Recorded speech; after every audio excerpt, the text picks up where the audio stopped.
কিরে মাহবুব হুম দেখ আজকে আমরা কি আনছি না দেখছ তো হ্যাঁ এটা খাইছো তো বন্ধু কোনো দিন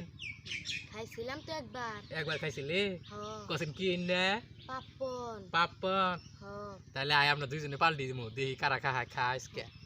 হুম